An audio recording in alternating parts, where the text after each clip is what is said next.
Porque não me envergonho do Evangelho de Cristo, pois é poder de Deus para a salvação de todo aquele que crê. Desperta Arapiraca. Muito bem, gente, estamos começando mais um episódio do nosso podcast Desperta Arapiraca. Eu tenho certeza que muitos testemunhos edificaram a sua vida. Hoje eu estou extremamente feliz porque o meu convidado aceitou esse convite especial para estar aqui e alegrou muito a minha alma. Está conosco o pastor Luciano Felizardo, coronel da Polícia Militar, comandante do CPMI, aqui em Arapiraca. E ele é pastor na Igreja Quadrangular do bairro Caetitus. É uma bênção de Deus. Pastor, muito obrigado pela sua presença, por estar aqui. Eu que agradeço a oportunidade, o convite e ter a felicidade de hoje ter esse tempo, né, para a gente conversar. Verdade. Eu sei que o tempo é bastante corrido, são muitas atribuições, muitas demandas, mas a quem muito é dado, muito é cobrado. E eu tenho certeza que os frutos, eles aparecem, eles surgem, né? Com essas demandas, realmente Deus ele envia para quem pode fazer. Sempre. Então, em meio a essa correria, eu sou muito grato por ter aceito esse convite. E eu sempre costumo dizer aqui, pastor, que muitas pessoas conhecem o pastor, o pregador, né? Isso. Vai à igreja, presta atenção nas mensagens, conhece a pessoa do culto, do templo. Mas esse ambiente que nós estamos aqui, nesse bate-papo, eu sempre gosto de falar um pouco sobre a vida pessoal, ministerial do nosso convidado. Porque as pessoas ficam sabendo, de fato, como ele chegou até aqui, quais são os propósitos para frente, né? E é sempre bom a gente bater esse papo maravilhoso. Então, a primeira pergunta que eu costumo fazer é essa. É de berço cristão ou converteu-se aí no decorrer da caminhada? Rapaz, um berço nada cristão. Sim. Nada cristão. Quando Deus tem um plano, Ele tem. Quando Ele faz, Ele faz. A minha família era de religião de matriz africana, por assim dizer, uma parte. A outra parte católica, mas aquele católico nominal, não praticante. Então, assim, durante minha infância eu tive muita experiência com parentes meus que estavam assim, do nada, incorporava uma entidade, como eles chamam, né? Sim. E eu nunca tive medo. Na verdade, eu nunca tive medo. Eu tinha primos que moravam junto comigo e eles morriam de medo. Quando aparecia esses eventos, eles corriam à légua. Eu não, eu ficava. Para mim era assim, uma coisa normal. Eu não... Tinha se tornado uma rotina, né? Eu não, sinceramente, eu nunca tive medo dessa questão espiritual. Nunca tive medo. Sempre tive respeito, porque eu não conhecia Jesus, né? Respeitava, então tinha muito aquele negócio lá na década de 80, você passava numa encruzilhada e tinha lá uma oferenda. Sim. E você tinha que pedir licença, porque tinha umas crendices. Fulano passou, não pediu licença, depois o pé caiu, perdeu o pé. Então você ficava, opa, peraí, dá licença aqui, vou passar, mas não estou mexendo com nada. Né? Um bate-papo assim. Sim, começou a ter uma certa reverência por essa área. Respeito, isso. Religiosa. E de tanto vivenciar isso, aos 15 anos de idade, eu fui fazer uma visita num centro espírita kardecista. E lá passei por 10 anos. Tenho muito apreço às pessoas de lá do centro, Francisco Fialho, lá em Maceió.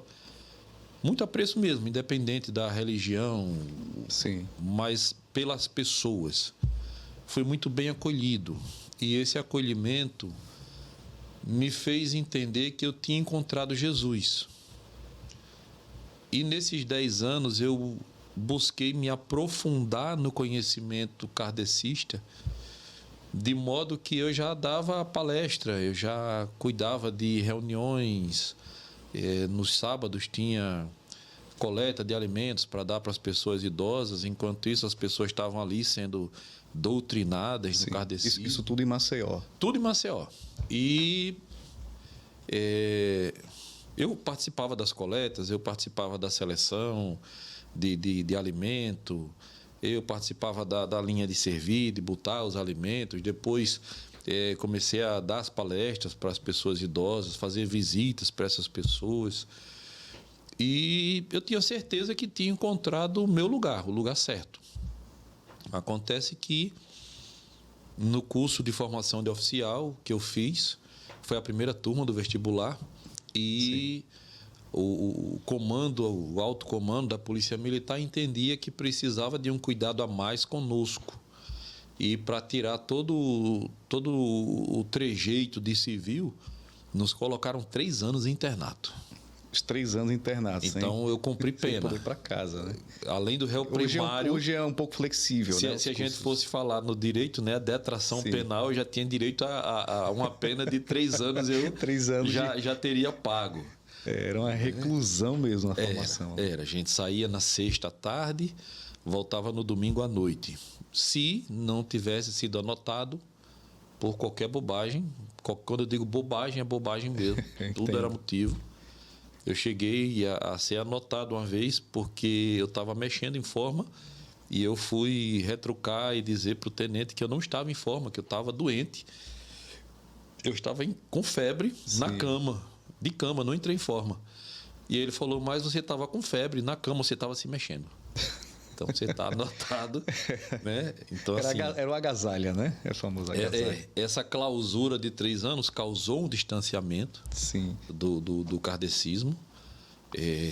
No 3º ano encontrei minha esposa evangélica, porém afastada do evangelho. E a partir daí houve essa guinada na minha vida para conhecer Jesus. Casei, vim para Arapiraca, para passar 2, 3 anos, depois voltar para Maceió. A próprio serviço aqui em Arapiraca, né? Enviado a serviço. Isso. E aí, 27 anos que eu tenho em Arapiraca, né? E nesses 27 anos, inicialmente, ela querendo voltar para o evangelho, grávida, sofreu uma queda, quase perdia o menino, sangrou muito. Sim. E eu, com medo, para não perder a criança, comecei a ir acompanhando ela para ela não cair. E nesse acompanhar, Jesus me pescou. Interessante, coronel, que no começo você acompanhava as manifestações religiosas de cunho afro-brasileiro, né? Umbanda, candomblé, enfim.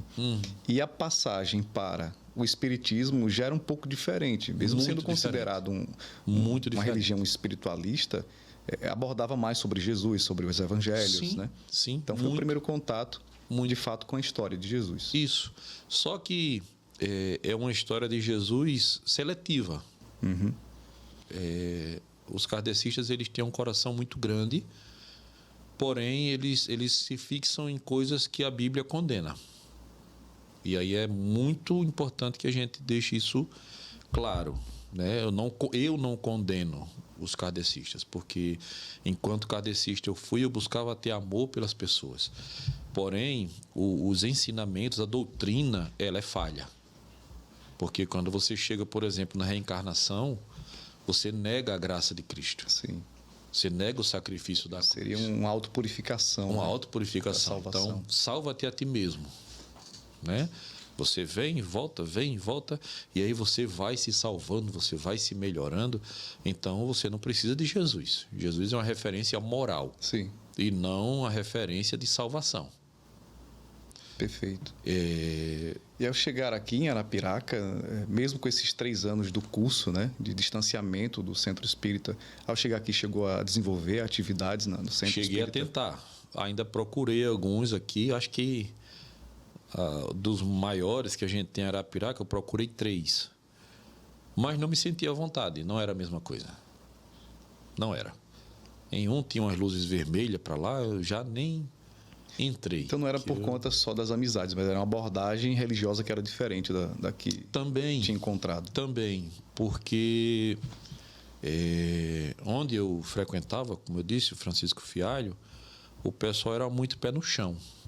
Então não tinha muito, como eu poderia dizer, farofa, não tinha muito fazer pirotecnia. Entendi. Não tinha isso. E quando eu cheguei aqui, em alguns lugares eu me senti meio deslocado, eu não me sentia à vontade. O último que eu tentei, tinha até um seminário no dia, uma pessoa que vinha de fora. E eu fui até a biblioteca, a livraria, para ver se eu comprava ali algum livro. Sempre gostei muito de ler.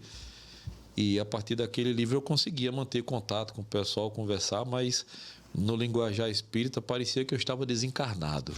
Estava meio deslocado da turma, né? Ninguém falava comigo. Sim. Eu puxava assunto e as pessoas não tinham acolhimento. Sim. Eu puxava assunto e era aquela monossilábico. Sim, não, tá.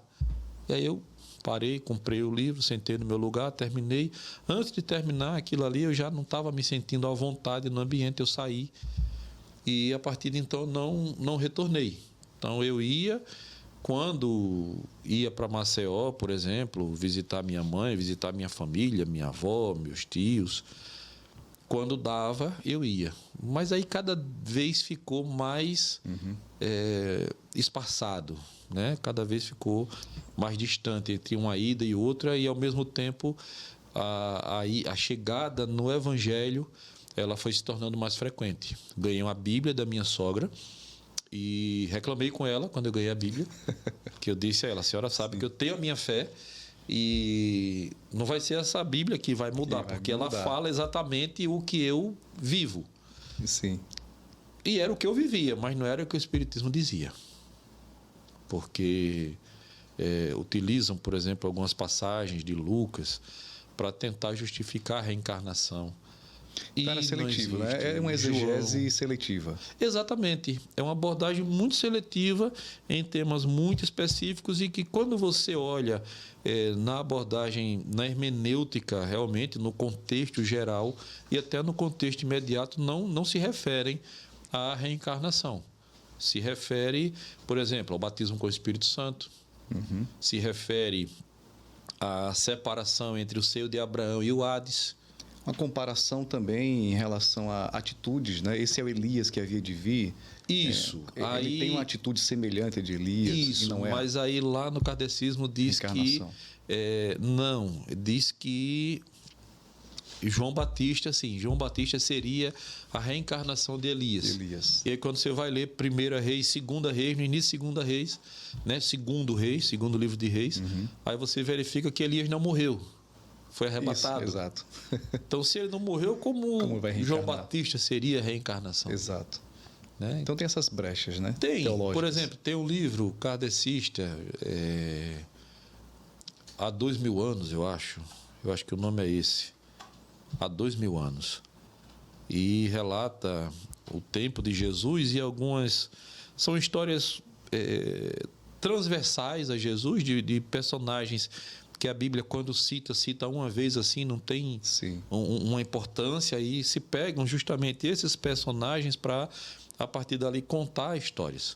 E fala que a esposa de um senador chamado Públio Lentulus, que ela teria visto Jesus sendo crucificado e ela estaria na sua casa, no primeiro andar da sua casa em Cafarnaum.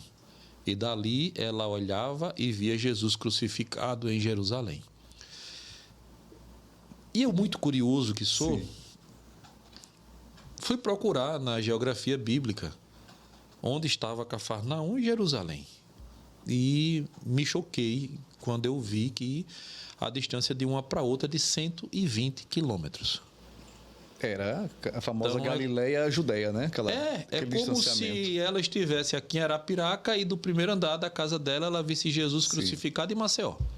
Eles baseiam isso em algum livro, algum estudo anterior? Ou são as revelações da espiritualidade? O Kardecismo ele tem 5 livros básicos. Livro dos Médiuns, Livro dos Espíritos, O Céu e o Inferno, Obras Póstumas e o Evangelho segundo o Espiritismo. São esses 5 livros básicos.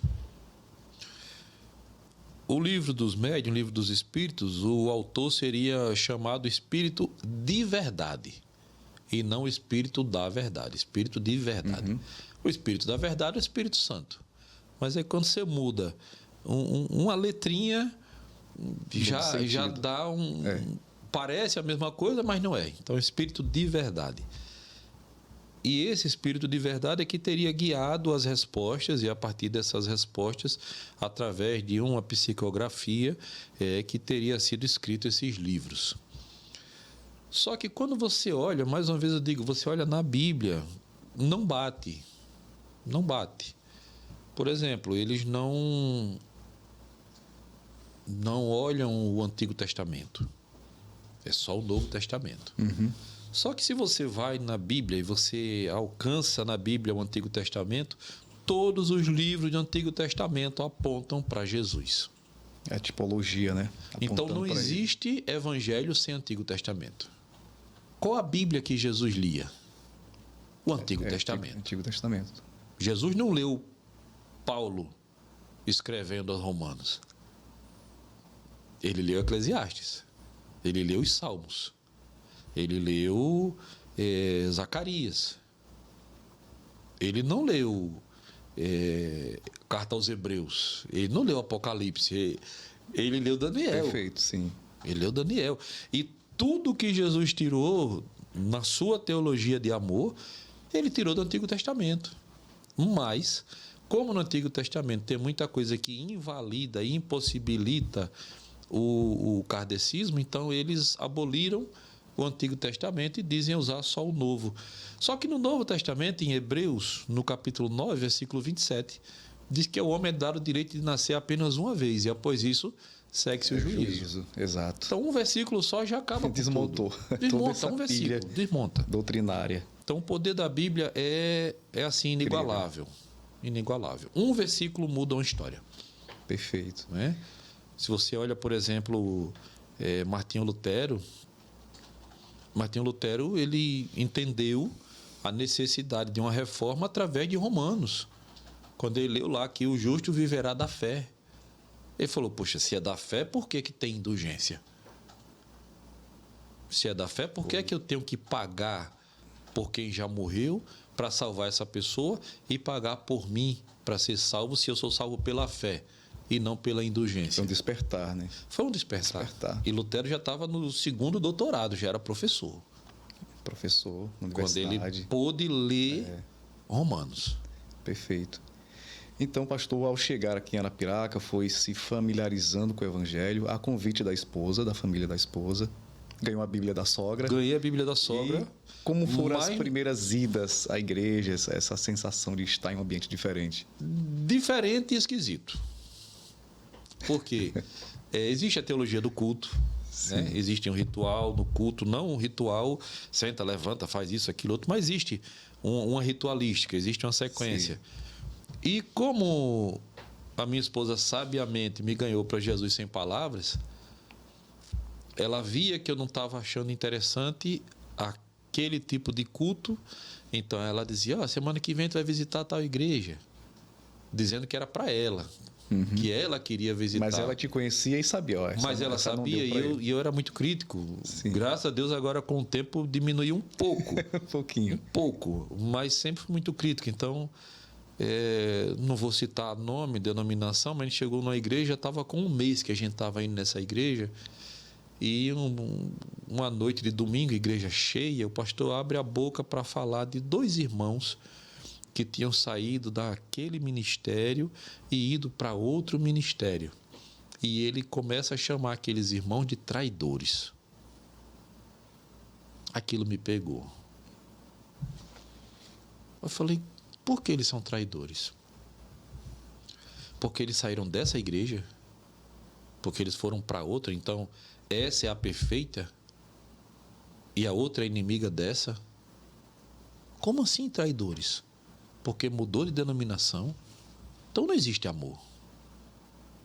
Porque se eu só sou teu amigo, se eu estiver onde você está, se eu mudar de ideia, eu achar que aquela teologia não é a mais interessante para mim, eu vou deixar de ser teu amigo porque eu não estou mais ali? Me chocou. Me chocou. Outra coisa que me chocou foi a diferença de preço de livros. Porque no kardecismo, o preço era bem simbólico, quase não havia lucro. Não sei hoje, mas naquele tempo quase não havia lucro. Era para divulgação. Incentivar a leitura. E quando eu cheguei no meio evangélico, os livros eram muito caros. Então, para divulgação, era para quem ganhar dinheiro.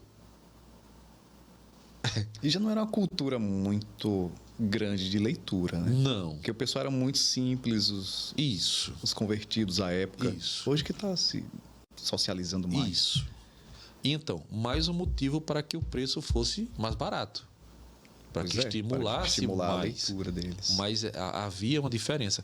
E assim, eu não estou exaltando o kardecismo. Eu estou fazendo a comparação de pessoas que vivem numa doutrina que não leva a Cristo, mas que fazem muitas coisas mais certas do que a gente.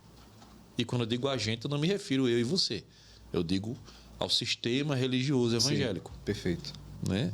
E assim, o que a gente tem visto é que, apesar de a qualidade ter aumentado dos músicos, dos livros, do acesso ao conhecimento até pela internet, YouTube, Google, mas a gente vê uma necessidade do pessoal de lucrar. E eu nunca vi o evangelho como um objeto de fatura. Uma fonte lucrativa. Uma fonte lucrativa, eu nunca vi. Nunca vi. Eu fui pastor em Palmeira dos Índios, 14 anos. E nesses 14 anos, poucos anos eu precisei, eu trouxe para a minha necessidade de um salário pastoral. A gente ajudava as pessoas. A gente comprou terreno. Eu comprei um terreno junto com a igreja. Na época era 60 mil terreno, um local privilegiado. Sim. Hoje deve estar o dobro pelo tempo. E o valor do terreno eu tirava do meu salário, para não ser pesado à igreja. Irmãos, isso. Eu tirava do meu salário. E eu tirava com prazer, com amor. Nunca fiz do evangelho uma fonte de riqueza. Nessas igrejas que chegaram a visitar, houve uma que o coração... Foi.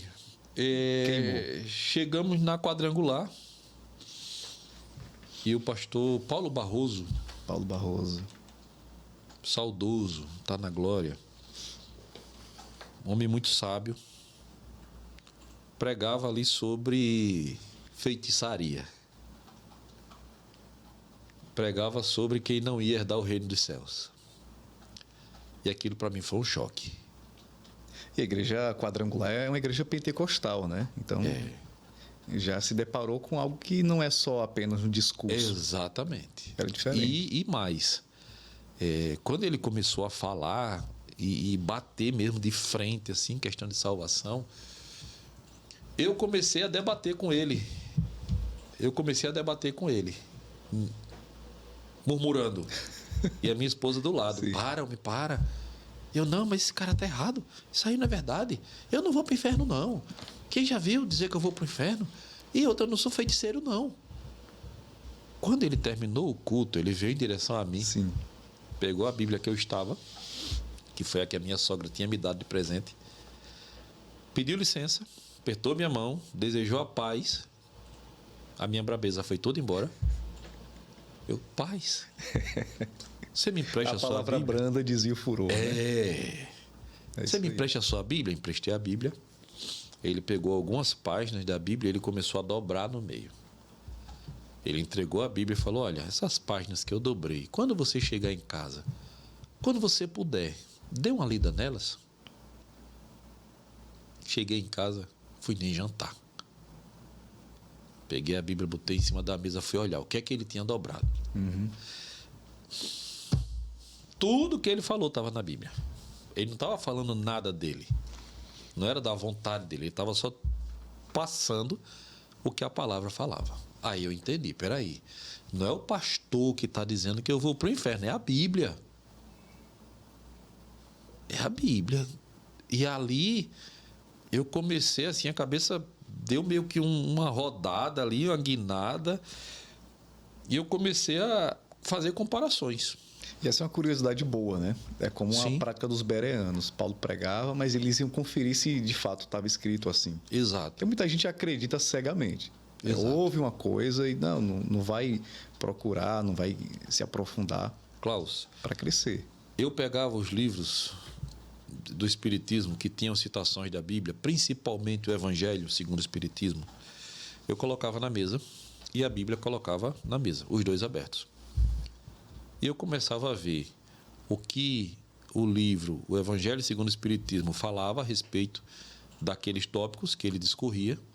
E depois eu ia lá na referência bíblica que ele dava e lia o capítulo inteiro, às vezes 2, 3 capítulos. E eu comecei a perceber que uma coisa não batia com a outra. Espera aí, é a Bíblia que está falando a verdade? Ou o livro. Ou é o Evangelho segundo o Espiritismo que está falando a verdade? Porque um pegava um tópico da Bíblia, falava uma coisa A. A Bíblia pegava aquele tópico da Bíblia e falava a coisa B. E B não era igual a A. B nunca foi igual a A. E isso me deixou transtornado por um tempo. E quando eu digo um tempo, foram 2 anos. Eu passei 2 anos fazendo essa pesquisa, todo dia. E frequentando a igreja. E frequentando a igreja. Sim. E aí só ia no centro espírita quando ia a Maceió. E aí eu comecei a perder a vontade de ir no centro espírita. Eu não tinha mais vontade, eu tinha vontade de ir para a igreja. O pastor Paulo, toda segunda-feira, me recebia na casa dele. Porque ele sabia, pregação de domingo. Já ia. Na segunda eu ia cheio de dúvida para ele. E todas as dúvidas que eu tinha, ele tirava na Bíblia. Era um pastor sábio. Quando ele precisou ir embora, doente, teve um problema de diabetes, cortou metade do pé, as filhas vieram, levaram ele embora. Veio o pastor Johnny. E aí o pastor Johnny, da minha idade, outra abordagem do Evangelho, muito para frente, assim, muito alegre, muito dinâmico. E eu estava acostumado com o pastor Paulo, que era um cara calmo, mais parecido comigo. E eu estranhei. E aí eu parei de ir na igreja. Aí o pastor Johnny foi no meu trabalho me visitar. E nessa visita começou a perguntar, e eu disse a ele por que eu não estava indo. Fui muito sincero, muito transparente. Ele entendeu, me convidou e eu fui. Voltei para a igreja. E não saí mais. Quantos anos, pastor? De batismo, 24 anos no final desse ano. 24. E aí foi interessante, porque eu voltei para a igreja, me preparei para o batismo, mas quando eu me preparei para o batismo, eu já tinha lido a Bíblia inteira. E eu já tinha visto que a Bíblia desfazia tudo que o Evangelho segundo o Espiritismo dizia. E muito do que o livro dos Espíritos dizia, muito do que o livro dos Médiuns dizia. Principalmente a parte de comunicação entre vivos e mortos. De modo que quando eu fui ser batizado, eu achava que não sabia de nada ainda da Bíblia. Mas eu já tinha lido a Bíblia toda. E mais, lido, tirado dúvida, comparado, e eu já tinha chegado à conclusão de que a verdade estava na Bíblia. Até porque o outro livro foi extraído da Bíblia. Não foi a Bíblia que foi extraída do outro. O senhor imaginava que o público da igreja tinha um conhecimento muito maior do que o seu quando chegou? Por exemplo, não, se esse povo está aqui é porque eles leem Bíblia, porque eles aprendem. E isso foi decepcionante para mim. Decepcionante, porque se surpreendeu que nesse período em que estava lendo a Bíblia inteira, quando voltou para ser batizado, já tinha um conhecimento já bem avante, né? Era. E eu achava que todo mundo tinha. E aí eu começava a conversar alguma coisa assim com algum irmão, o irmão não sabia. Eu falei, mas rapaz, tu tem quantos anos de evangelho? Não, eu tenho 20 anos de evangelho. E tu não sabe isso? Eu ficava assim, sabe? Abismado, Era uma decepção. Era uma decepção. E tanto que logo depois do batismo eu comecei a pedir ao meu pastor para que tivesse escola bíblica, porque a escola bíblica não ia adiante, não ia avante. E de tanto eu pedi, ele abriu a escola bíblica. Esse testemunho é bonito, que eu já ouvi o senhor me falar. Pastor, abre a escola bíblica. Pastor, abre a escola bíblica. Pastor, abre. Eu preciso aprender, pastor, abre a escola bíblica. Mas, Luciano, o pessoal não vem. Quando vem é 3, 4 pessoas. Pastor, abre a escola bíblica. Tá bom, Luciano, eu vou abrir. Agora você vai ser o diretor. Eu quero vir para a escola bíblica para sentar e ouvir e aprender. Eu quero aprender. O senhor quer que eu venha ser diretor? Eu lembrei de José contando o sonho de Faraó, né? Ó, é isso e aquilo, tal. Chama um homem. Pronto, esse homem é você. Desse É desse jeito. E assim, foi um período maravilhoso, maravilhoso. Porque, por exemplo, na escola bíblica, no domingo de manhã, dava 110 alunos. Olha só. No culto dava 112, 115.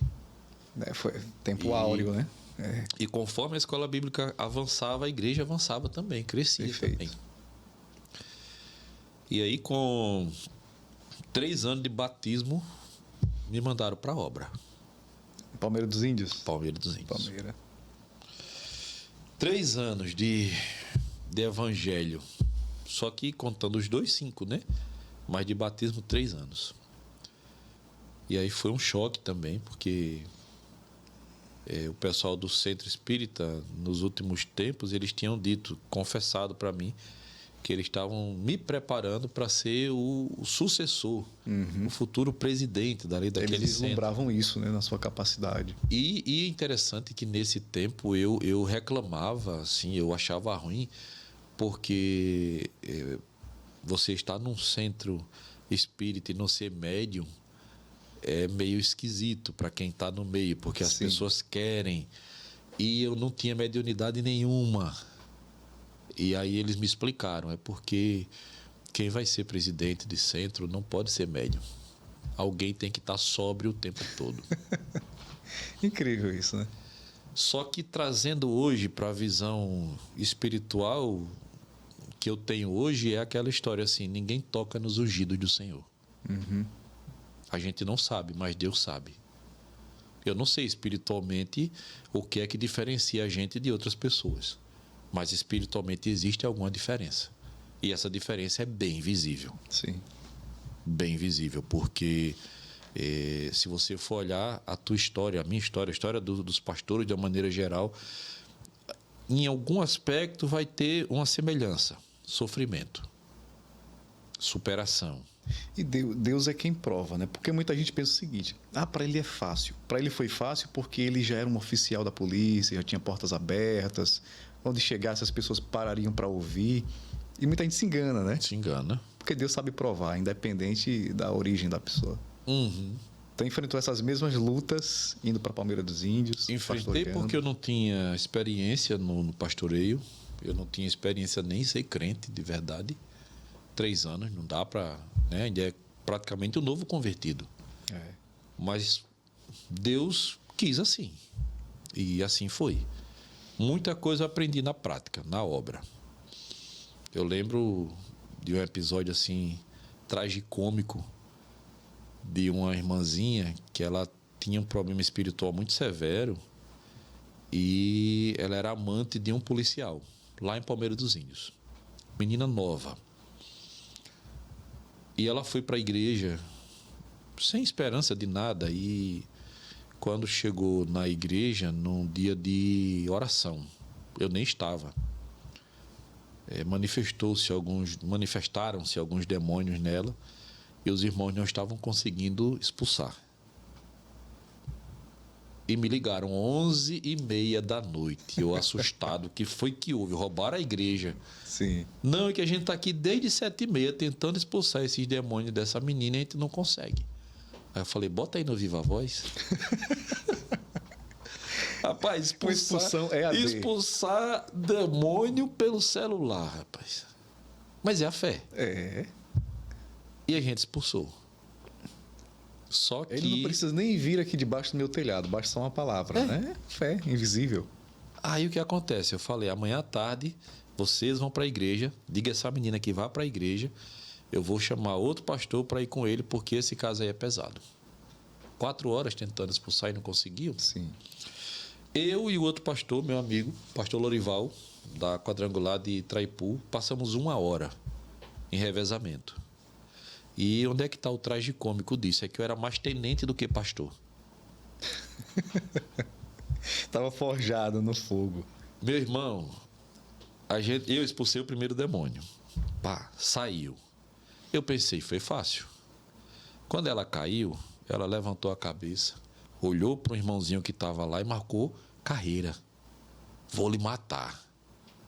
Quando eu ouvi ela gritar, vou lhe matar, e correr em direção ao irmão, o meu instinto não foi de pastor, foi de tenente. Para conter. Para conter. Então, quando ela se inclinou e começou a correr, eu peguei no braço dela e eu dei um giro. Já caí com ela, com o queixo no chão, com o braço para trás e eu em cima dela, com o joelho. Meu Jesus. Quando eu me dei conta do que eu tinha feito, já tinha feito. Aí parei, soltei assim, meio assustado, com medo de ter machucado a menina. Os irmãos tudo com o olho arregalado assim, tá, meu Deus do céu, vai matar. Aí eu comecei voltei, né, a ser pastor. E perca as suas forças em nome de Jesus, fique de joelho, e comecei a usar autoridade espiritual, não autoridade policial. E ali foi 1 hora. Depois de 1 hora ela foi liberta. Depois disso ela não quis mais saber do amante, que era policial também. Não quis mais saber desse tipo de vida. Aceitou Jesus de verdade.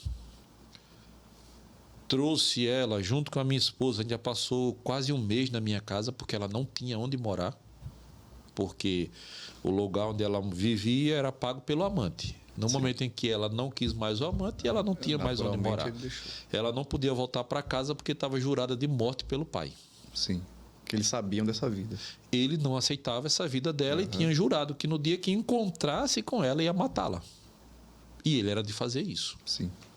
Então ela não tinha para onde ir. E nós levamos ela para nossa casa e passamos 1 mês cuidando da vida dela. Depois de 1 mês, ela arranjou emprego. Aliás, antes de arranjar emprego, ela voltou para Palmeiras, foi morar numa outra casa, que não era da família dela, mas uma outra pessoa, amiga dela. E ela fez um negócio que até hoje eu tenho como um testemunho forte de fé. Ela chegou para mim e falou assim: pastor, eu queria dizimar. Mas o senhor sabe, eu não tenho trabalho. E o senhor me disse que o dízimo é 10% do que eu ganho.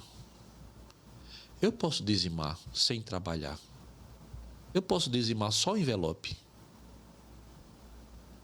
Porque se eu ganho 0, 10% de 0 é 0. Fé da mulher. Eu falei, pode, porque dízimo é obediência, não é valor. Isso. E Deus vai honrar a tua fé. Orei por ela, consagrei o envelope de dízimo vazio. Ela pegou na mão, depositou vazio, sem nada. Depois de 1 mês, ela arranjou trabalho. Olha só. E aí ela passou a dizimar do que realmente recebia. Refez a vida, arranjou um marido, casou. E ainda hoje está na presença de Jesus. Então, pela fé, né? Pela fé. Essa é digna de um corte, viu, Jean? Pela fé. Esse testemunho é incrível. Porque, assim, ela usou a imaginação. Peraí, 0, o dízimo de 0. É 0. 0. Mas eu sei que Deus vai fazer. Ser fiel. Vou ser fiel, não vou no pouco e no muito, quebrar não é esse no princípio. nada. Verdade. Que maravilha. Porque Deus cria a partir do nada. Muito bem. Aí, pastor, passou um bom tempo lá em Palmeira dos Índios? 14 anos. 14 anos. Morando aqui e viajando? Morando aqui e viajando. Voltando? 3, 4, 5 vezes na semana. Perfeito. E quando concluiu a obra em Palmeira, veio pastorear em Arapiraca? Quando estava tudo pronto lá, e Deus disse, agora vá para Arapiraca. Recomeçar. Já foi o período da Bispa Lisiane? Já. Minha amiga, né? Na verdade... Concedeu entrevista aqui. Foi legal. Ela ainda não era a superintendente, ainda era o pastor Leonardo. Mas foi assim, quase que na transição. Pouco tempo depois ele faleceu e ela assumiu, né, no lugar dele. Sim. Mas foi outra experiência muito boa, porque foi um recomeço, quase do zero. Não vou dizer do zero, porque tinha, sim, alguns irmãos. Né? A igreja já existia, já havia um trabalho, né? Mas tinha em torno de 25 pessoas, e quando a gente assumiu, eu fiz questão de chamar a igreja para uma reunião, para um bate-papo, e eu disse, ó, o pastor que estava aqui tinha esse ministério X. O meu ministério é de ensino. Então, vocês não vão ver certas coisas que vinham com ele com a frequência que vinham com ele, porque o meu ministério é de ensino.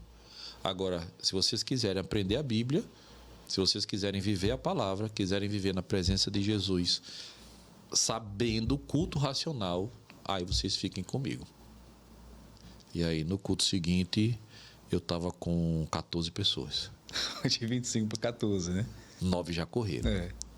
Mas eu não podia enganar. Sim. Eu não podia ser uma pessoa que não era eu para agradar o gosto de A, B ou C. Né? Porque Perfeito. Eu ainda hoje, se precisar expulsar demônio, eu expulso em nome de Jesus, porque é o nome dele que tem poder. Mas o meu ministério central é ensino. Então eu vou pregar, eu posso pregar na maior animação ou sem animação, mas eu vou pregar ensinando. Centralizado na palavra. Centrado na palavra. Perfeito. Sem muito... como eu poderia dizer, sem muita farofa. Sem Firulas, muita, né? Como chama? sem muita firula. se alguém for me ver pregando, talvez até se decepcione, porque eu não vou estar pulando, vou estar gritando, não vou estar rodopiando. E... O que o senhor não rejeita nas outras pessoas. É uma particularidade sua no porque eu ensino. falei para você no começo, eu não tenho preconceito nem com os kardecistas. Mas eu disse para a igreja como eu era. Sim. Eu não disse que eu estava julgando ou condenando o jeito do outro pastor. Nada disso. Eu apenas disse, eu sou assim. E eu tinha que ser sincero. Eu não ia enganar, como eu disse, eu não ia enganar A, B ou C sendo quem eu não era. Usando a máscara. Verdade. Eu não podia, tinha que ser sincero.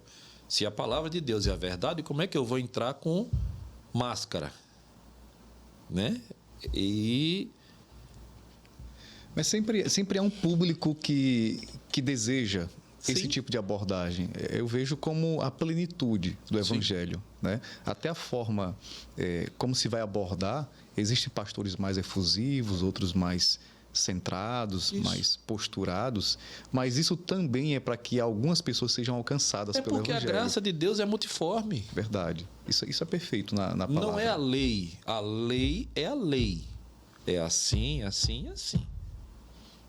A graça de Deus não é preto e branco, é multiforme. Como essa taça, né? Ela tem um formato, mas tem água dentro. Poderia ser outro formato e outro material Sim. com a mesma água. Sim. É o Evangelho. E o Evangelho, ele é um oceano, né? É um oceano. Verdade. A gente pega uma porção de água daqui, dali, em algum momento ela vai ser mais verde, mais azul, vai pegar com tubarão, vai pegar sem nada. É oceano, verdade. Né? Mas é o mesmo oceano, é a mesma palavra, ela é muito vasta. Perfeitamente. Estamos caminhando para o final, que o tempo passa rápido. Rapaz. Mas tem muito testemunho, muita coisa boa. Isso já fica para uma parte 2. É verdade. É verdade. Continuaremos, muita gente quer ouvir. E assim, sabe, Klaus, eu sou muito sincero. Eu tenho esse problema. Às vezes eu não estou gostando de uma coisa e eu demonstro. Sim. E isso já me rendeu muitos problemas na vida profissional, por assim dizer, de oficial. Eu já cheguei até, basicamente, a ser expulso de um batalhão, porque eu fui muito sincero com o comandante. E ele disse que trabalhava ali com todo mundo, menos comigo. A forma de falar, assim, é o que está acontecendo. Com o tempo, você vai aprendendo melhor como comunicar aquilo, como falar, né? Mas por que é que eu digo isso? Porque é uma coisa que a gente precisa primar no Evangelho, é pela sinceridade, pela verdade. Perfeito. Né? E durante algum tempo a gente sofreu em Palmeira dos Índios porque as pessoas achavam que a gente não tinha unção. Justamente porque a gente não tinha esses trejeitos mais, entre aspas, pentecostais. E depois as pessoas entenderam.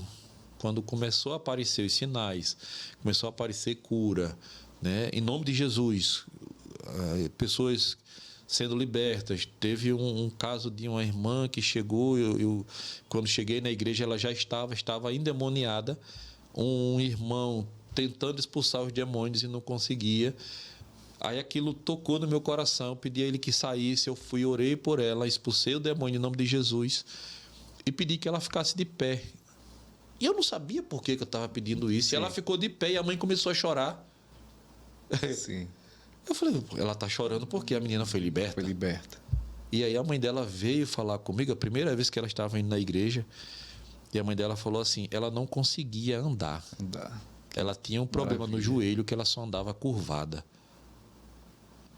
O joelho dela não esticava, a perna não ficava ereta. Ela andava como quem era coxa de uma perna. E nesse dia ela foi curada e não era problema físico, era espiritual, era demônio. Com aquela mulher encurvada, né? Que a Bíblia fala claramente que era um espírito. Aí, a partir disso, as pessoas começaram a entender que não era a forma, era o conteúdo. Perfeito. Né? A forma é variada. A gente vai encontrar um mais quieto, um mais ou menos, um mais extrovertido, um que pula, grita, dança, dá capoeira, faz karatê, planta bananeira, mas Jesus é o mesmo.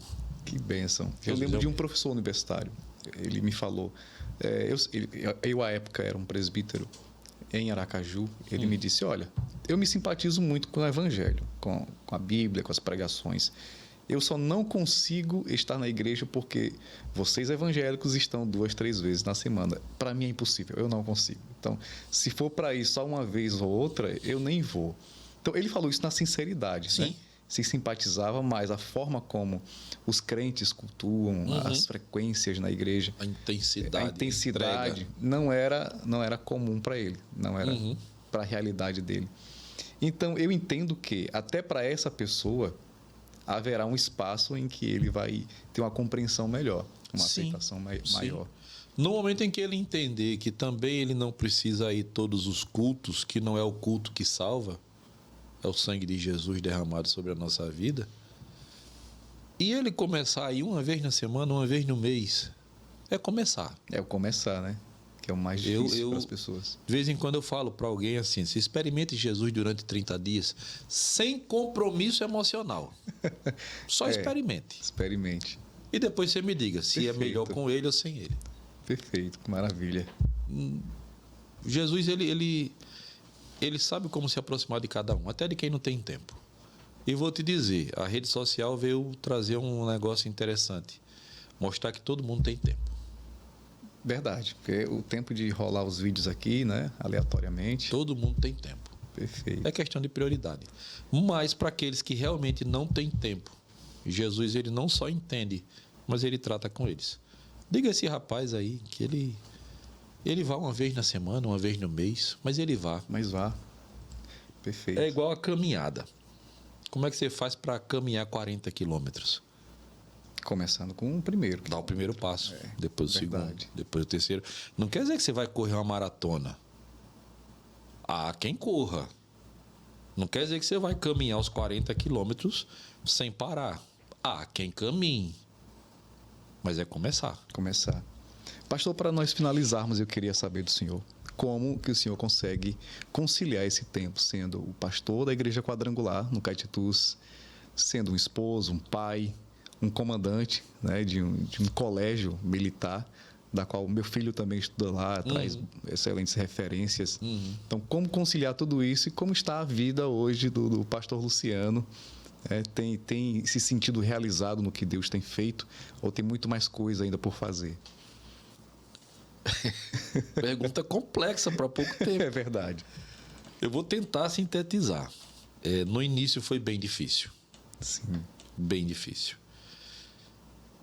Facilitou no momento em que eu entendi que o quartel era um campo missionário. E um campo missionário complexo que nem todo mundo conseguia. Nem todo mundo tinha acesso a esse campo missionário. Era restrito. Sim. Eu podia ali falar com pessoas que não ouviriam falar do evangelho fora dali por outras pessoas. Quando eu entendi a questão de missões, a minha vida mudou totalmente. Não só na questão do quartel, mas com relação à casa. Porque você começa a entender que em todo lugar que você está é um campo missionário. Verdade.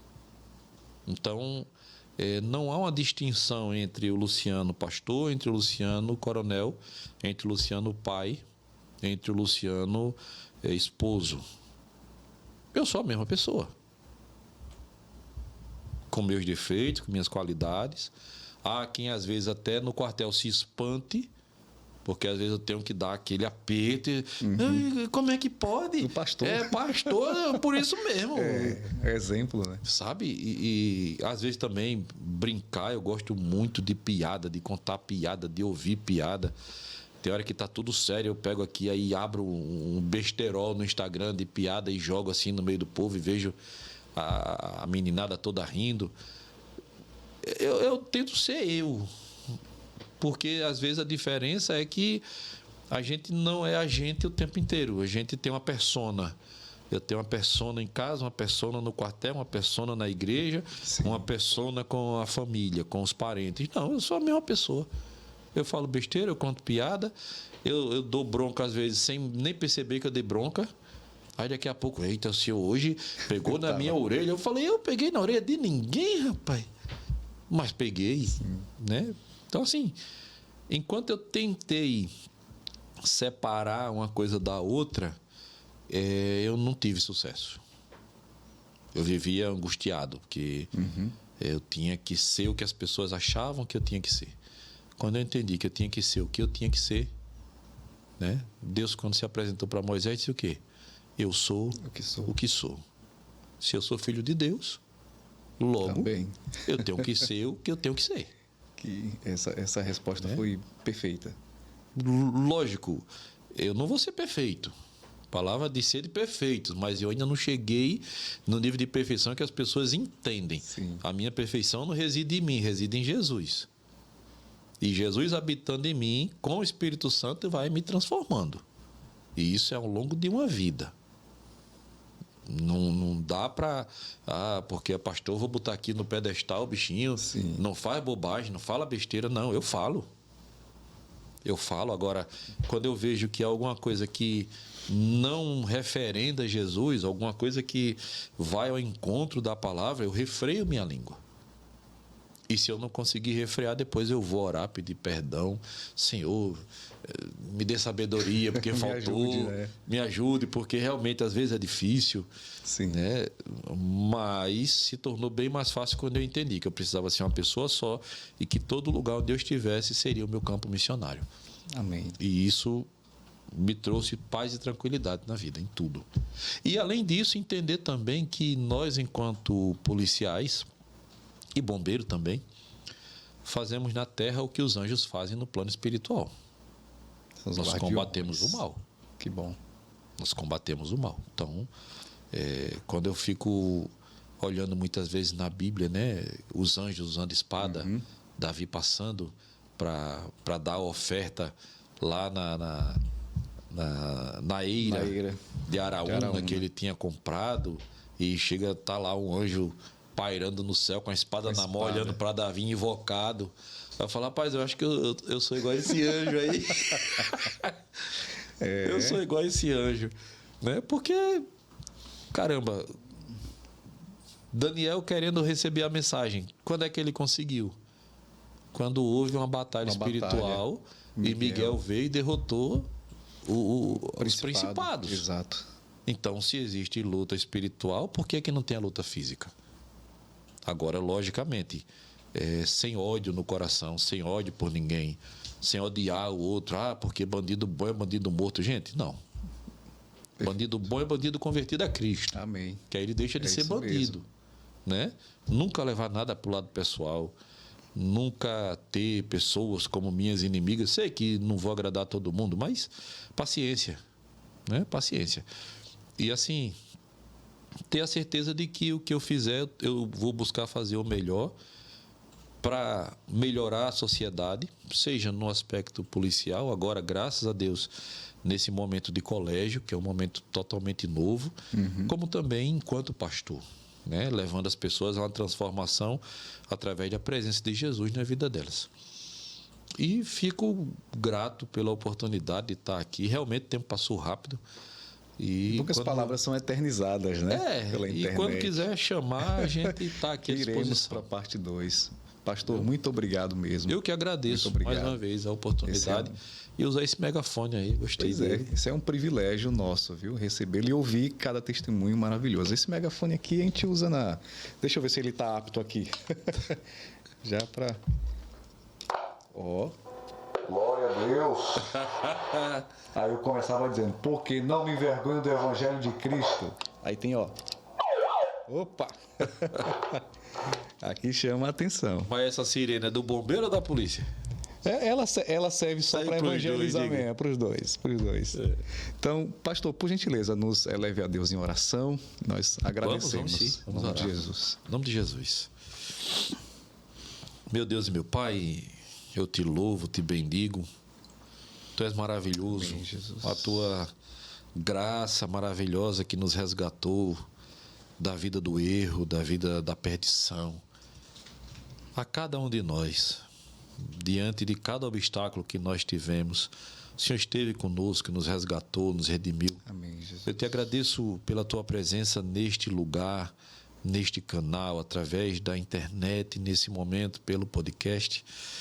E eu te peço no nome do Senhor Jesus que proteja os teus servos que aqui fazem este trabalho, que possam fazer ainda mais, que possam fazer cada dia melhor, Jesus. Que o teu nome seja engrandecido e glorificado na vida deles a cada dia, e que muitas e muitas vidas possam ouvir essas mensagens e possam despertar para que o teu nome seja glorificado na vida delas também. Amém, Jesus. E elas passem a te glorificar e a te bendizer e a confessar o Senhor Jesus como Senhor e Salvador da vida delas, em nome de Jesus. Amém.